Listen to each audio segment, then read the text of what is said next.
Hello everyone. आप सब लोगों को पता है कि एसएससी सीपीओ का एग्ज़ाम 9 दिसंबर से स्टार्ट होने वाला है और टेलीग्राम ग्रुप में बहुत सारे स्टूडेंट पर्सनल मैसेज में मैथ से रिलेटेड क्वेरीज पूछ रहे थे कि उनका टाइम मैनेज नहीं हो रहा मैथ्स वाले सेक्शन में।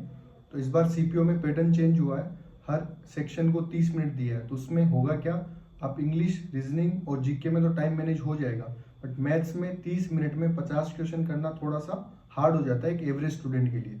तो इस वीडियो में मैं आपको एक स्ट्रेटेजी बताऊंगा जिसको आप फॉलो करो, और वो वाली स्ट्रेटेजी अभी रिमेनिंग डेज में आप मॉक दो तो उसमें वो अप्लाई करना, जिससे आप थोड़ा यूज टू हो जाओगे। तो स्ट्रेटेजी ये है कि मैथ्स में 50 क्वेश्चन आते हैं, 30 मिनट मिलती है। तो आपको मैथ्स के पेपर को 3 बार में करना है, ठीक है। फर्स्ट बार में आपको वो क्वेश्चंस करने हैं जिनमें आप बिल्कुल 100% श्योर हो कि हाँ ये क्वेश्चन आराम से मैं कर लूंगा। 1% भी गुंजाइश नहीं होनी चाहिए कि आप स्टक हो गए या फिर आंसर नहीं निकल रहा। वो क्वेश्चन आपको करने हैं जिनमें एकदम 100% आप श्योर हो, जैसे रेशियो का हो गया, टाइम एंड वर्क का इजी क्वेश्चन हो गया, या फिर कोई नॉर्मल ज्योमेट्री की कोई थ्योरम हो गई। तो ऐसे आप फर्स्ट राउंड में वो क्वेश्चन करोगे तो आपका होगा कि 10-12 मिनट में आप 15 से 17 क्वेश्चन जो बहुत ईजी है वो कर लोगे। तो फिर क्या होगा कि आपको थोड़ा कॉन्फिडेंस आएगा कि अपने 15 से 20 क्वेश्चन हो गए। अब सेकेंड राउंड में आपको वो क्वेश्चन करने हैं जिनमें आप लो कॉन्फिडेंट फील करते हो।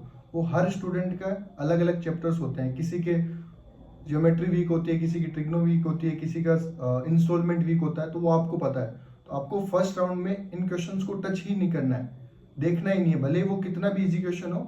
अगर आपको लग रहा है कि ये वाला चैप्टर मेरा वीक है तो उसको आप बिल्कुल भी टच नहीं करना उस क्वेश्चन को। आपको सेकेंड राउंड में उन क्वेश्चंस को करना है। तो उससे होगा क्या कि आपने अपने जो वीक चैप्टर्स है उनको आप सेकेंड राउंड में करोगे, तो उससे आपका 8-10 क्वेश्चन जो इजी आए थे उन्हीं चैप्टर्स में से वो आप इजीली मैनेज कर लोगे। तो इससे क्या होगा, सेकेंड राउंड तक आपके 30 के अराउंड क्वेश्चन, 30-35 तक आपके क्वेश्चन हो जाएंगे। अब थर्ड राउंड में आपको वो क्वेश्चन करने हैं जो दिखने में बहुत बड़े थे।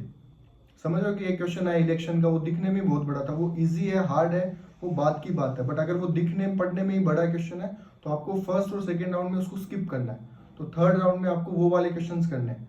तो उसमें होगा क्या, कई क्वेश्चन में आप रुकोगे, कईयों में आपका आंसर नहीं आएगा, तो बट वो लास्ट में जब ये थर्ड राउंड होगा तो अगर नहीं भी होगा तो आप इतना दिक्कत नहीं होगी, फंबल नहीं होगे, क्योंकि फिर लास्ट में कम ही टाइम बचता है। तो उसमें फिर आप 5-7 क्वेश्चन कर लोगे, तो 35 से 40 के अराउंड आपके क्वेश्चन हो जाएंगे। अब सेकंड चीज एक ये है कि सीपीओ में 1/4 नेगेटिव मार्किंग है और एक क्वेश्चन 1 नंबर का होता है। तो अगर आप 3-4 क्वेश्चन में गेस वर्क भी लेते हो तो आपका 1 नंबर कटता है। तो सीपीओ के पेपर में गेस वर्क लेना चाहिए, वो भले ही मैथ्स में हो।